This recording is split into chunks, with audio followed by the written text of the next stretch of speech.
بسم الله الرحمن الرحيم الحمد لله الذي خلق السماوات والأرض وجعل الظلمات والنور ثم الذين كفروا بربهم يعدلون وأشهد أن لا إله إلا الله وحده لا شريك له وأشهد أن محمدا عبده ورسوله بشر وأنذر لا خير إلا دل الأمة عليه ولا شر إلا حذرها منه فصلى الله وسلم وبارك على نبينا محمد وعلى آله وصحبه ومن اهتدى بهداه إلى يوم الدين نسأل الله جل وعلا أن يبصرنا بالحق وأن يمن علينا بالالتزام به والثبات عليه حتى يتوفانا وهو راض عنا اللهم إنا نسألك علما نافعا وقلبا خاشعا وعملا متقبلا اللهم اجعل تجمعنا هذا تجمعا مرحوما وتفرقنا من بعده تفرقا معصوما ولا تجعل فينا شقيا ولا محروما اللهم إنا نعوذ بك أن نضل أو نضل أو نزل أو نزل أو نظلم أو نظلم أو نجهل أو يجهل علينا اللهم علمنا ما ينفعنا وانفعنا بما علمتنا وزدنا علما اللهم فقهنا في الدين فإنه من يرد الله به خيرا يفقهه في الدين. O Allah, grant us and bestow upon us the bounty of the comprehension of the deen. For whoever you wishes good, you make him comprehend the deen. Allahumma ameen. All praise is due to Allah Azza wa Jal. We seek His help, we seek His forgiveness, we seek His tawfiq. And we ask Allah Azza wa Jal to accept from us and multiply the rewards. Allahumma ameen. Just a couple of quick logistics, if you wish. Obviously, we all know that the time frame that we have is much shorter than only 2 weeks than it used to be 2 weeks ago. Right? We're talking about much shorter time frame, literally half of what we used to enjoy for a couple of months.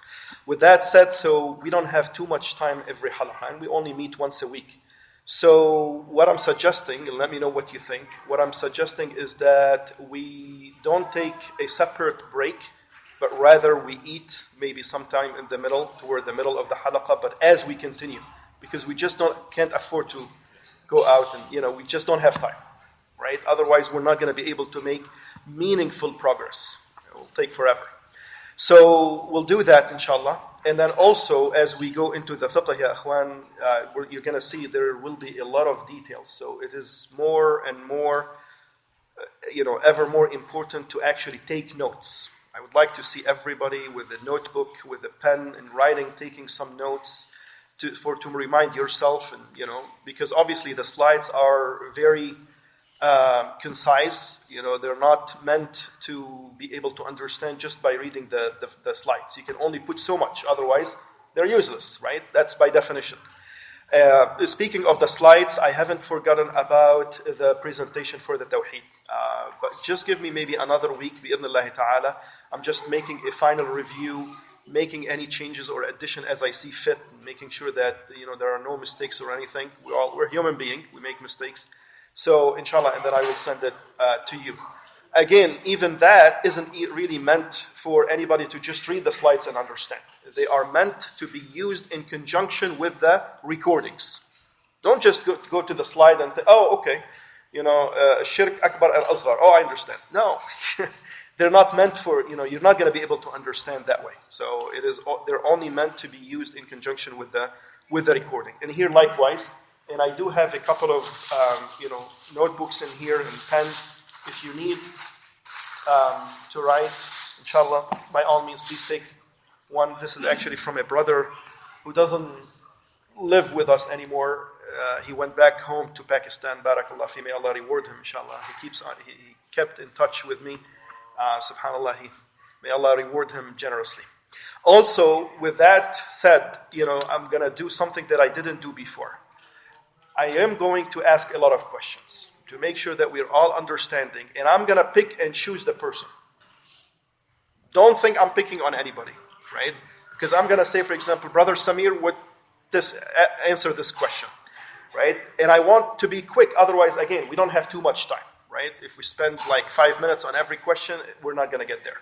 So I'd like just to make sure and test your understanding, quick questions, quick examples, and I would like to get, quick answers, inshallah. And Abdullah, barakallah feek, if you can pass whenever we have the need to. Don't turn it on from now, but whenever we have the need to use that. I remind our brothers and sisters who might be connecting or listening in online that you can, send us your questions through the chat facility. Also, our sisters up there, if you have any question, please send it with the kids. Regarding the questions, like we've always done, you've seen us, right? I feel very proud about the questions. I think they are very important aspect of the halaqah. But just because of the time frame, short time frame and limited time frame, I urge you to keep it to the topic of the discussion, right?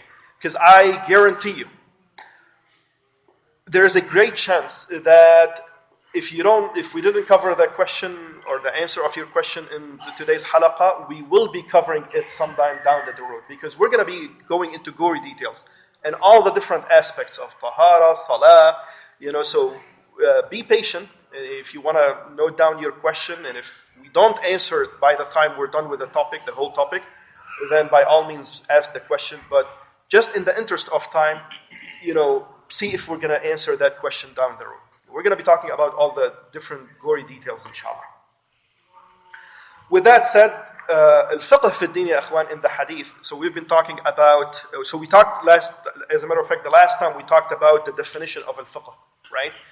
And we said that one of the greatest ahadith of the Prophet ﷺ is the hadith that I just recited. مَنْ يُرِدِ اللَّهُ بِهِ خَيْرًا يُفَقِّهُ فِي الدِّينِ. Now obviously يُفَقِّهُ is from al-fiqh, which is very similar to the term that has come to be known as the name of this particular science, which is the knowledge of the practical Islamic laws extracted from detailed Islamic evidences and sources. But does the hadith is limited to only al-fiqh as we know it now? When the Prophet ﷺ says Allah makes the person comprehend or make him comprehend fiqh, is it just limited to the fiqh, which is this particular science? The names are very similar. Here the name of the science is fiqh, and in the hadith, يُفَقِّهُ فِي الدِّينِ. يُفَقِّهُ الدِّينِ, does it mean that he only makes him comprehend al-fiqh or the whole religion? The whole religion.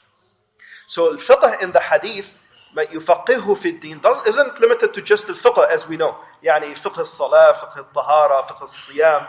It's not just limited to that, but the whole religion. As a matter of fact, the aqidah is even more important and comes first. And يُفَقِّهُ فِي الدِّينِ in the whole, as the whole religion, not just the fiqh, as we are studying it in here. As a matter of fact, a lot of scholars call al-aqidah, this is not very popular by the way, or not very known, but a lot of scholars refer to al-aqidah as al-fiqh al-akbar. So this is al-fiqh al-asghar, short for al-fiqh. Al-aqidah is known as al-fiqh al-akbar, the major fiqh. Because obviously, what benefit does it bring to the person if they make wudu and pray and they are committing shirk? Right? It doesn't make any good. Prayer isn't accepted from a mushrik or a kafir. So that's why it is al-fiqh al-akbar, and this is al-fiqh al-asghar. Still, it is important because obviously it tells us all the laws of Allah Azza wa Jal, the practical laws. We said also the sources of the evidences is the Quran first, Sunnah second, al-ijma', the consensus of the ulama, and third is al-qiyas, or analogy. Also, we said that the subject of al-fiqh is to actually, it covers all the deeds of the mukallaf, of the tasked person, which is the adult person, and that concerns everything that is related or in relationship with the Lord, in relation to the person himself or herself, and in relation to other people, Muslim and non-Muslim, family members, kinship, or other people at large. Also, it covers everything that the person generates from sayings, creeds, deeds, contracts, and conducts. And they can be categorized into two categories. The fiqh al-ibadat, that covers, things like al-tahara, salah, siyam, zakah, al-hajj, right? All of these from the ibadat. And also it covers things like transaction, or the second category is the category of transactions, al-mu'amalat. And that covers all types of contracts, marriage, divorce, selling, buying, renting, all of that, all types of contracts and dealings, financial and otherwise. Sanctions, right? All the punishments, felonies, securities, guarantees. All of this is in the second category of transactions, or they come under the umbrella of al-mu'amalat, transactions. And all of this, we learn the hukum of Allah Azza wa Jal. And we learn what Allah Azza wa Jal wants from us through this fiqh that we're going to be learning, or we're going to be attaining the knowledge of. Why do we do that, right? Why is the fiqh important, and why are we studying it? Importance of learning al-fiqh. It is important because its fruits, right? Learning al-fiqh and applying it, right? It actually leads the person to be a righteous person. Righteous person is the definition of the righteous person, is the person who is doing what Allah Azza wa Jal wants from him or her. They obey Allah Azza wa Jal in what they want, and they follow the straight path of Allah Azza wa Jal. So that's one of the greatest fruit, the greatest benefit that you get out of learning al-fiqh is that it makes that person righteous, because he or she is worshipping Allah Azza wa Jal and conducting his or her life according to what Allah Azza wa Jal wants, and according to what pleases Allah Azza wa Jal. That's the first fruit. The second fruit is correctness of the ibadat. Imagine a person, right, saying, I love Allah Azza wa Jal and I want to worship, and I pray, but I pray according to my desire. That's not love. That's not obedience to Allah Azza wa Jal. You want to pray to Allah Azza wa Jal, obey Him, well, obey Him in the way that He wants from you. So, correctness of the ibadah and soundness of the ibadah can only be achieved by learning fiqh. And that's also one of the great fruits of learning fiqh. Third is the soundness of the conduct. A lot of people, how when they deal with others, or, all the transactions that they do, right, with others. If you don't do them according to the Sharia, if you don't do them according to what Allah Azza wa Jal wants from you, then again, your transactions and your relationships were not going to be sound. Imagine somebody, for example, a store that sells gold, right? And he doesn't know all the different laws that Allah Azza wa Jal has attached to dealing and selling and buying gold. There are some specific things. Or, for example, you're selling any other, or conducting any other type of trade or business, right? And you don't know the laws that are attached to it or that apply to it, right? They're not going to be sound. Again, this is one of the benefits of learning al-fiqh and one of its fruits. Virtues of learning al-fiqh.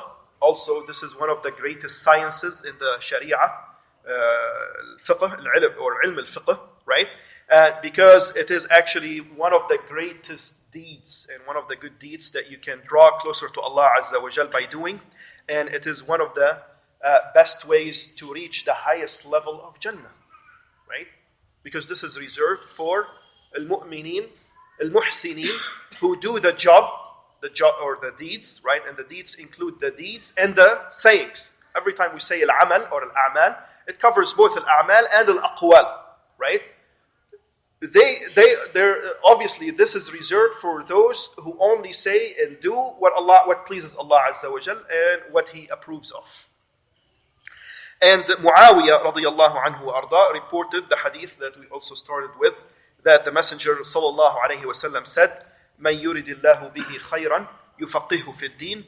When Allah wishes good for someone, He bestows upon him the understanding of the deen. Related by Imam al-Bukhari and Muslim. One of the greatest ahadith, wallahi. Great hadith. And ya akhwan, I want to just take a moment to stop at this hadith. Because this hadith, as the ulama have said, it has al-mantuq and it has al-mafhum.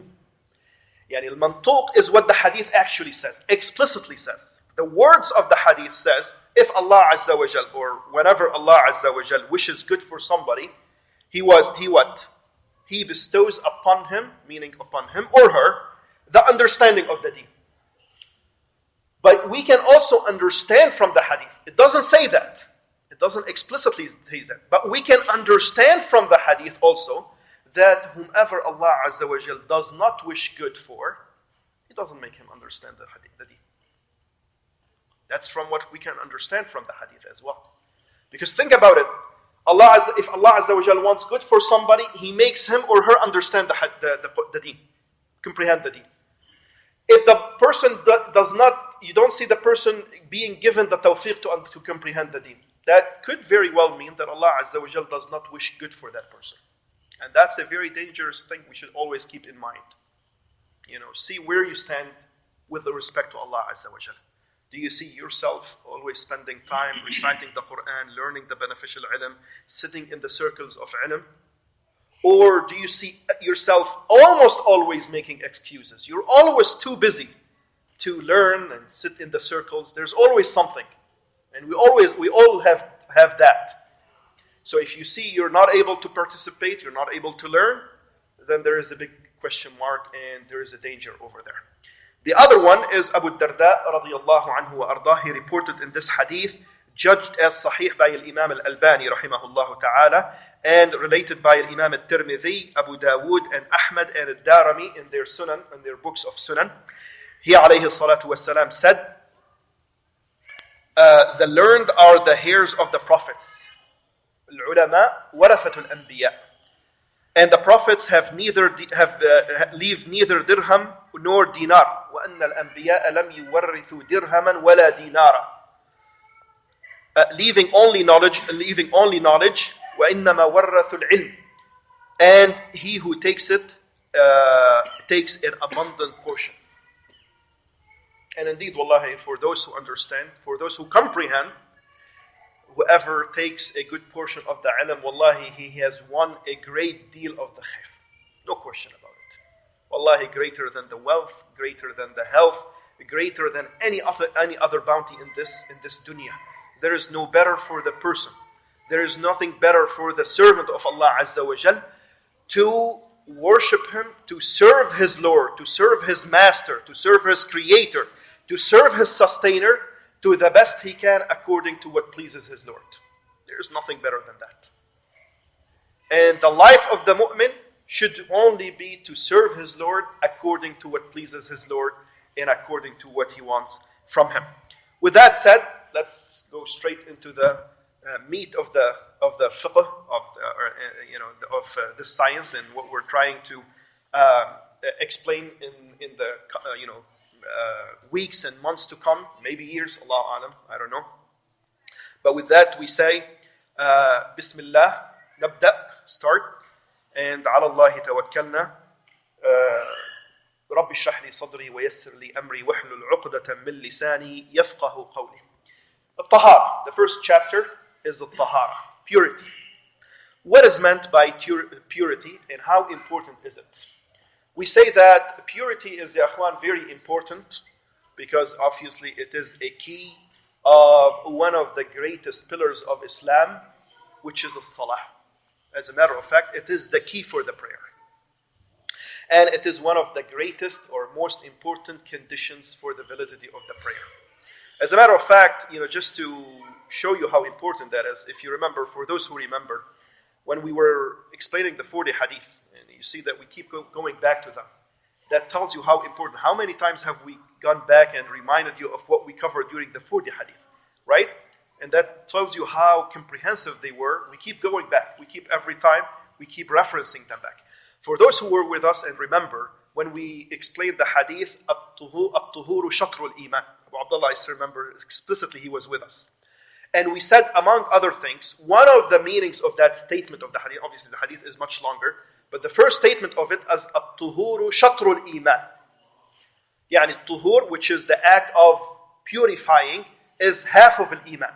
And we said the ulama have as a matter of fact, two explanations, if I remember correctly, two explanations of that statement. One of them is the iman was explained as a salah. Because Allah Azza wa Jal called as-salah iman. In Surah Al-Baqarah, He said, وَمَا كَانَ اللَّهُ لِيُضِيعَ إِيمَانَكُمْ. Meaning, وَمَا كَانَ اللَّهُ لِيُضِيعَ صَلَاتَكُمْ. because it used to be offered toward Bayt al-Maqdis, and then it was changed to al-Kaaba, Makkah al-Mukarramah. So Allah Azza wa Jal called Salah Iman. And some of the scholars have said that the meaning of that statement, al-Iman in this statement is al-Salah, and al-Tuhur, which is the act of purifying oneself, is half of the Salah. Because obviously it is the key for the prayer. And it is one of its most stressed, most emphasized, most important conditions. And a prayer is not accepted, is not valid, is not sound without that condition of purity. Now, being a condition, it means that it should come first, right? When you say this is a condition of something, that means what? It should happen before, right? Can something be a condition for something else and happen afterward? It cannot be, otherwise it's not a condition. It's a result. Being a condition, it means that purity should be achieved first for the prayer, for the thing to be considered as sound and as valid. We say that also it is of two types. First, the spiritual purity, الطهارة المعنوية, which is the spiritual purity, which is the purity of the heart from the filth of shirk and sins. What we mean by the spiritual purity is the purity of the heart. It's not concrete purity, is it? It's a spiritual purity. It means for the person to purify his or her heart from any types of shirk and from the filth of all the types of the sins. Right? And that is very important. As a matter of fact, this is more important than the second type of purity. Because Allah Azza wa Jal does not accept any type of deeds from a person whose heart is filled with shirk, the filth of shirk. So the second type is actually based on the first type of purity. And this is as a matter, if you think about it, this is the type of purity that we've been talking about in Tawheed. Everything that we talked about in Tawheed is actually to achieve that purity, that spiritual purity of the heart.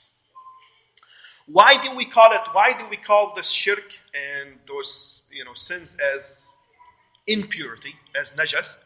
Allah Azza wa Jal, as a matter of fact, called that as najas. And He subhanahu wa ta'ala said in Surah At-Tawbah, إِنَّمَا الْمُشْرِكُونَ نَجَسٌ.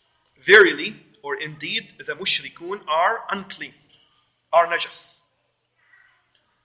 But like I said, obviously it is a spiritual uncleanliness or dirt. It's not a physical. The mushrik isn't himself or herself a najas, but rather it is a spiritual najas because their heart is full of shirk and kufr to Allah Azza wa Jal. But this is the topic of Tawheed that we've already covered. This is not the topic of our tahara, or it is not the meaning of the tahara that we are referring to in al-fiqh. The second type, but like we said, it is very important. And the second type, which is covered in al-fiqh, is based upon this one. With its absence, the second one doesn't hold and is meaningless, right? Also, think about it when we talk about sins. Imagine somebody who is trying to make a physical purity when his heart or her heart is full of sins and insistence on sin. Imagine somebody is making wudu and he is talking to himself or herself that once I'm done with this wudu or once I'm done with the prayer, I'm going to go back to the sin that I was doing before the wudu.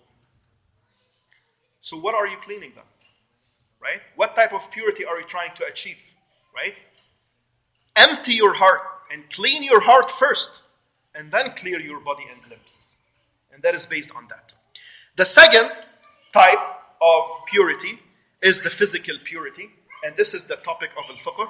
And we say this is what relates to the body and the external aspects. It relates to the external aspects. Now, the physical purity is the topic of our discussion of fiqh. What is the definition of this purity?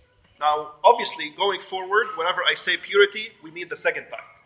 Right? I'm not going to keep saying physical purity. Whenever, in this context, whenever we say purity, it means the physical purity. But for short, we're going to say purity, tahara. The definition of the purity, linguistically, from the Arabic language perspective, it is the cleanliness and purity from impure substances. Right? That's from the Arabic language.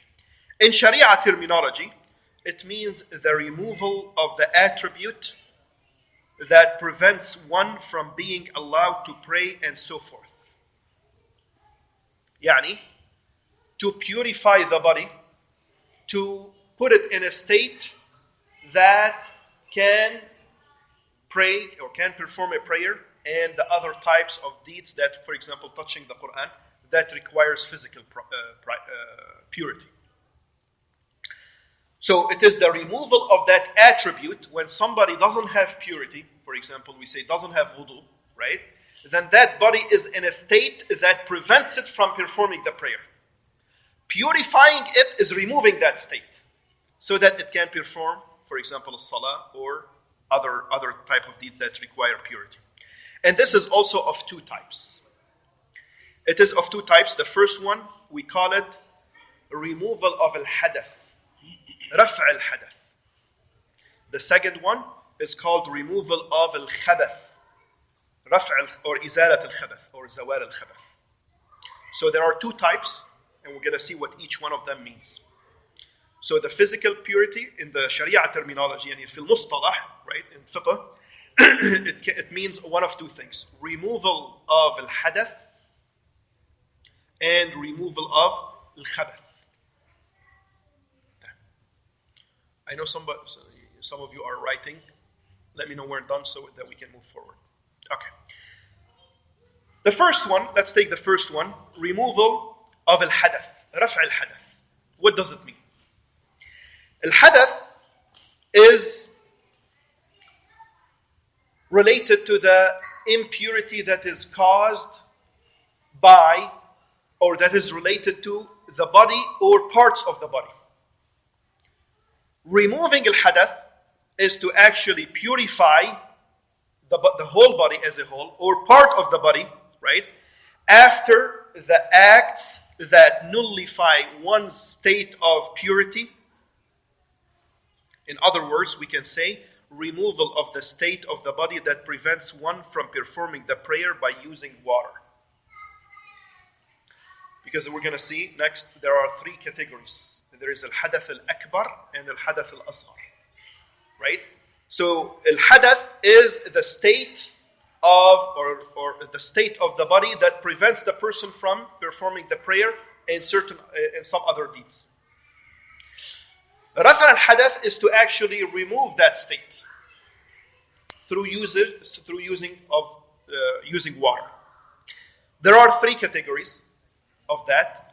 The first one is the major act, يعني رفع الحدث الأكبر, right? And that we call it الطهارة الكبرى. طهارة الكبرى. And this is by using the water on the whole body. يعني it is a complete washing of the body that we call in the fiqh al-ghusl. We all heard about the term, right? Al-ghusl, which is the complete washing of the body in a specific way, with intention. You see this?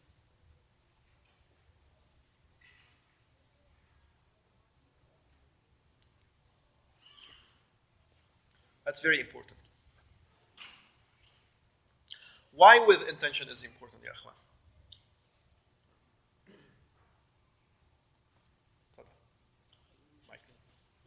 So that everybody can hear, barakallah feek.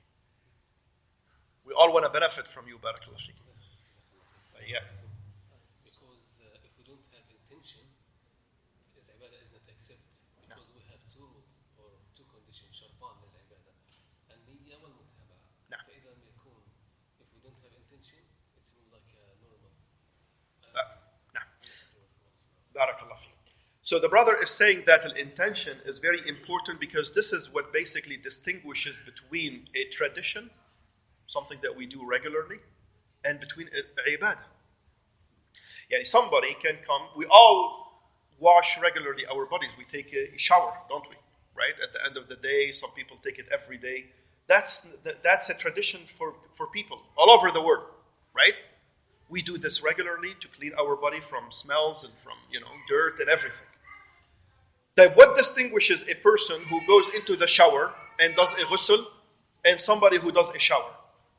What distinguishes between those two? From, obviously, we can't look at a person, but from the outside, they look the same, or literally the same, or about the same, right? How do we distinguish? Niyyah, which is the destination or which is the purpose of the heart. What do you intend from this wash? Is it a ghusl, or is it the regular wash, the regular shower? That's what distinguishes. And this is what makes a ibadah, and this is what, lack of it, makes it just a regular tradition, or something that we're used to do regularly. So this is very important, and you see that I actually put it for all of the three of them with intention, because this is what makes the deed as a ibadah. So the major act, or the major purification of al-hadath al-akbar, of the major hadath, which is by using water on the whole body, i.e. a complete washing of the body or ghusl with intention. Now I know we're very concise. And this is for a purpose, because we're going to be talking about each one of them down the road. So there will be a section about al-ghusl, the al-hadath al-akbar, and what causes it, right? And how do you remove it? So don't worry, we're going to be talking about all the details. Bear with me, right? We're just starting up. The second one, the second category, is the minor act, which is the purification from the minor hadath. And that is by using water on the limbs of the ablution that are part of the wudu, i.e. by performing ablution or wudu with intention. Again, with intention, because somebody can come at the end of the day, doesn't necessarily want to take a full shower. I could wash my face, I could wash my hands to here, I can wash all of this, and it's not a wudu. I didn't think of doing this as a ibadah. What makes it a ibadah? When it is actually meant as a ibadah with an intention. Third case, or third category, is what if water is not there? We don't have water, or we cannot use it for sickness or whatever, right? It cannot be used, or it doesn't exist. There is no water. In the absence of water, or if water cannot be used, then the substitute for both number 1 and number 2 above, right? Major act, whether it is a full ghusl or if it is a wudu. For both of them, the substitute is to use soil, clean soil, in a particular fashion known as a tayammum. For ghusl too. Yes. If there is no water, what do you do? In the middle of the Sahara. You ended up in the middle of the Sahara and there is no water. What do you do? And you need a ghusl. So, or someone sick, yeah, that's a closer, that's not going to happen. That's more theoretical. Barakallah fiqh, that's a better example. You're sick and using the water makes your sickness worse. Allah doesn't want to put more burden on us than we can bear. So if water makes your sickness worse, then you are allowed to make tayammum, which is using soil in a particular fashion, called tayammum with intention. Again, with intention. So you see there are 3 places where we used intention.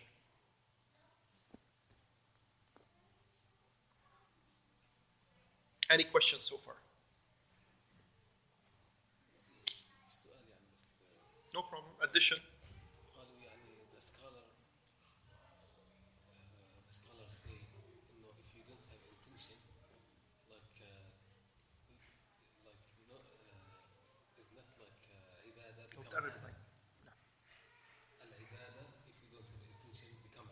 نعم أحسنت ليس عبادة وتصبح عادة. نعم مثل every day I come to the masjid.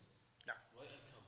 Did I in my intention inside? And I don't have to say in my tongue I am going to Masjid al-Huda very 4 rak'ah with Abu Abdullah and the first road.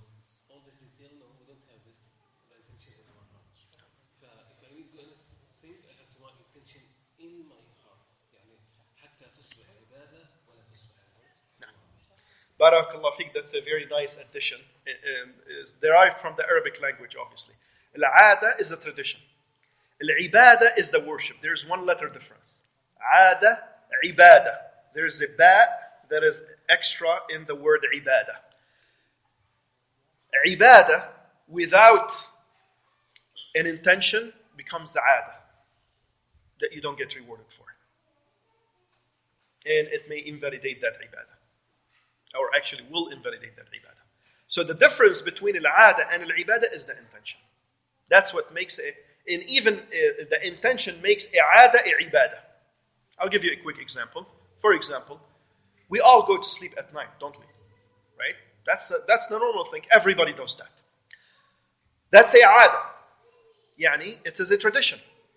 Think about it. If you go to sleep with the intention that you want to put that body to rest, so that you can wake up refreshed for Salat al-Fajr and to worship Allah Azza wa Jal and please Him during the course of the following day.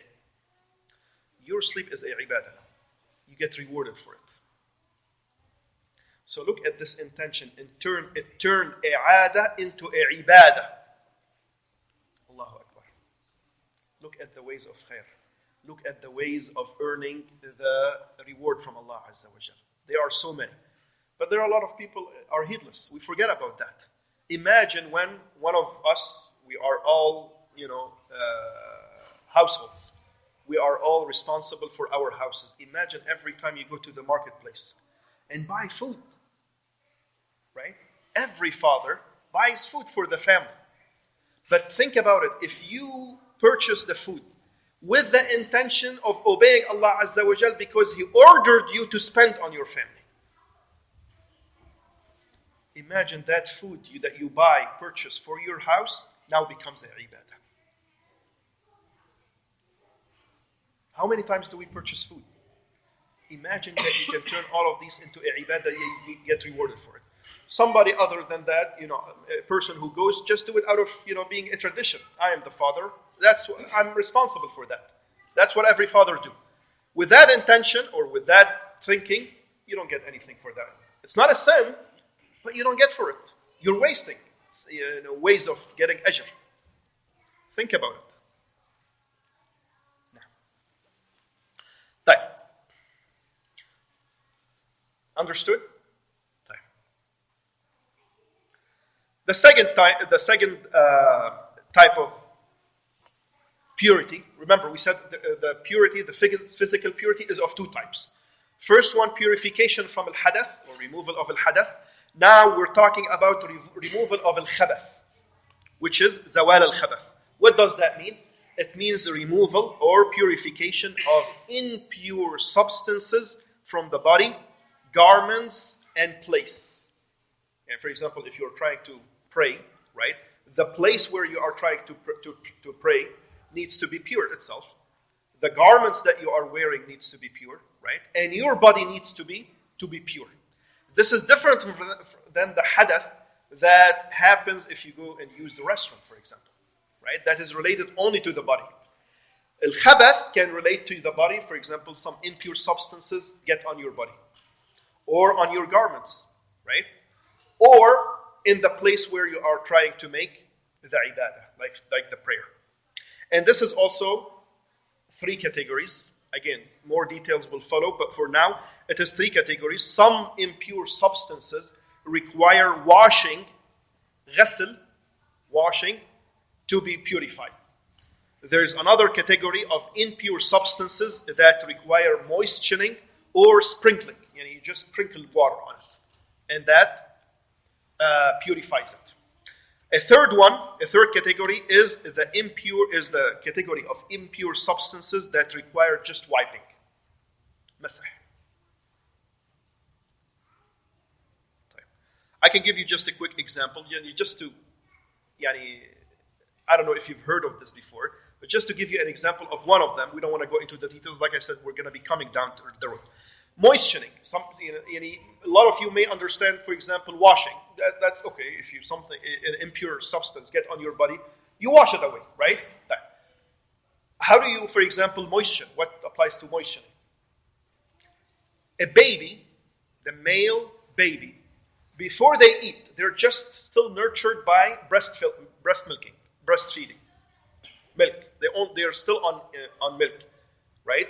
They haven't eaten anything yet. If they urinate on your garment, for example, you just need to sprinkle water on it. Rasulullah ﷺ did that.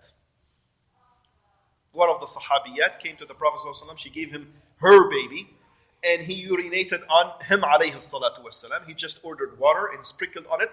This is for the male, not for the female. No. Only for the male, as long as they are still on milk. That's an example. Just to get you an idea. Questions? Moving forward, what can be used to achieve that purity? Now we've defined purity, the tahara. We've defined the different types of it, right? And the different categories of each one of them. We talked about al-hadath and removal of al-hadath and removal of al-khabath. How do I do that? What can be used to achieve that tahara, that purity? We say the water that can be used for purifying, for purification, or to achieve purity. The first one is the water that can be used as a means of purification is the pure water. What is considered pure water? The pure water is the water that is pure in itself and can be used to purify others. And any of the two types of purification that we talked about, either al-hadath or al-khabath. So for both of them, for both types, what can be used to purify is the clean water or the pure water, which is the water that is pure in itself and can be used to purify. Which means, what does that mean? Again, it means that it is the type of water that it retains its natural characteristics. Meaning, as it was created. The water, as we know it, right? For example, from the river. It doesn't have a color. It doesn't have a smell, right? The original shape, the original characteristics of the water, that is the pure water that can be used to purify. Whether it is coming down from the sky or whether it is a running water on the earth. For example, examples of water coming down from the sky. Rain. Water from the rain. Water from melting snow or melting hail. Right? All of that can be used for purification. Water of the river that is running on the earth, on the surface of the earth. River, water, spring water, well, water, sea or ocean, water. All of that can be used for purification. Evidence, proof. Brother, where are you bringing that from? The evidence on that is Allah Azza wa Jal says in Surah Al-Anfal, أعوذ بالله من الشيطان الرجيم وينزل عليكم من السماء ماء ليطهركم به ينزل من السماء ماء ليطهركم به and sent down upon you from the sky rain by which to purify you. Alhamdulillah. Allah Azza wa Jal is saying that is pure water that can be used to purify. Also, Allah Azza wa Jal says in Surah Al-Furqan, وَأَنزَلْنَا مِنَ السَّمَاءِ مَاءً طَهُورًا. And we sent down from the sky pure water that covers rain, that covers snow, that covers hail. As a matter of fact, as well, Rasulullah sallallahu alayhi wa sallam says in the hadith sahih related by Imam al-Bukhari and Muslim, اللهم اغسلني من خطاياي بالماء والثلج والبرد. O Allah, wash away my sins with water, snow, and hail. That is one of the dua of the Prophet sallallahu alaihi wasallam. So all of these are proofs on the purity of these types of water. How about the ocean and the sea? Rasulullah sallallahu alaihi wasallam says in the hadith, judged as sahih, related by Imam al-Tirmidhi and Abu Dawood and al-Nasa'i and Ibn Majah, when he was asked about the water of the ocean, he said, هو الطهور ماؤه الحل ميتته. Its water is pure and its dead creatures are halal, yani permissible to eat. So Rasulullah ﷺ said the water of the sea and the ocean is pure, can be used for purification. Purification cannot be achieved by any liquid other than the water. Other than the water, for example, can vinegar be used to achieve purity? Can you make wudu with vinegar? Say no. Only pure water can be used to achieve purity. Gasoline, it's a liquid. You cannot make wudu with gasoline. You cannot make, we cannot, for example, I know it's funny. You cannot make, for example, wudu or take a ghusl with juice. How about apple juice? Cannot do that.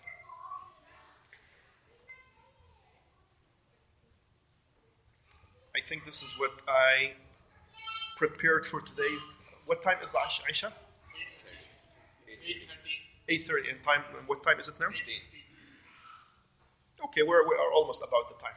Well, actually, I can go forward if you want. I don't have the slides for them, but we can talk a little bit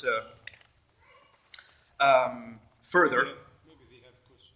Or if you have a question, I think actually, you know what? Actually, this is not the up-to-date slide.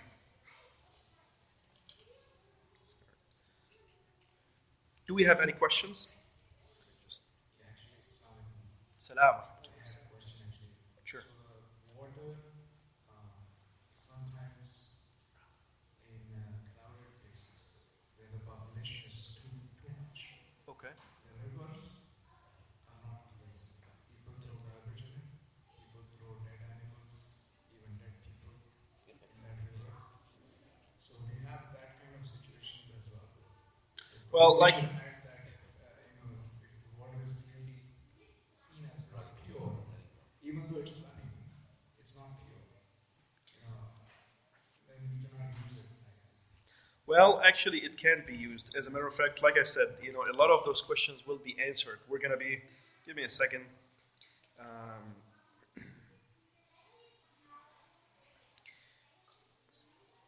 Yeah, this is not the most up to date. Give me 1 second.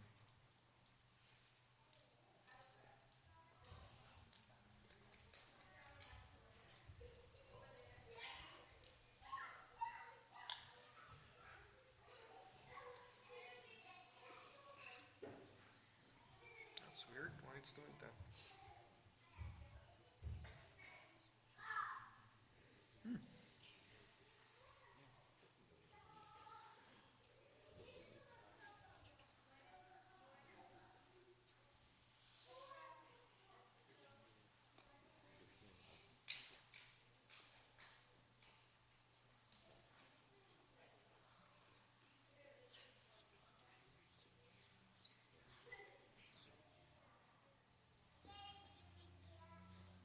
I just want to add that even the smell of the water is not pleasant. It stinks. Okay. Well, as a matter of fact, let me address that. Let me talk about, because the next section, I don't know why it's not opening. It's showing as empty now. It's weird. See, sometimes subhanAllah, technology, when it doesn't work, it's a nightmare. But the next topic, in the next actually section, was going to be about what if water is mixed, right? So we've talked what can be used to purify is the pure water that retains its shape, its original shape, the way that it was created, right? That's what can be used to purify. But it's something, a related matter to this. What if water get mixed with impurities? Something, a substance that is impure. We say that if it gets mixed with impurity, right, and it changes one of its characteristic, color, smell, or taste, right, then by consensus, it is impure in itself and cannot be used for achieving purity. So if you have water that was mixed with impurity, and you can tell it can smell, it smells, or it tastes differently, right? Or the color has changed visibly, right? Then by consensus of the ulama, then that water cannot be used. It's not pure in itself and cannot be used to purify. But what if there is some impurity that was mixed into the water, but it doesn't change any of its characteristic? Yani that it doesn't smell, it doesn't taste, and the color hasn't changed. So we say then it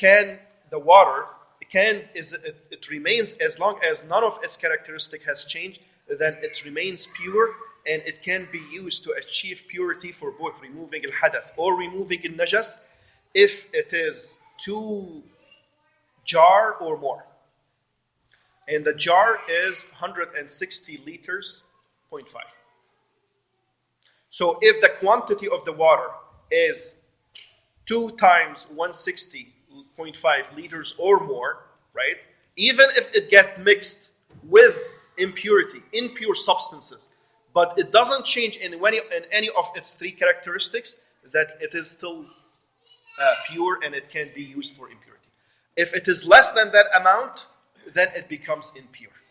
The dalil, the evidence on that, is what Rasulullah sallallahu alayhi wa sallam said in the hadith sahih related by Imam Ahmad and Abi Dawood, and Imam al-Albani judged as sahih. He said, إِنَّ الْمَاءَ طَهُورٌ لَا يُنَجِّسُهُ شَيْءٌ.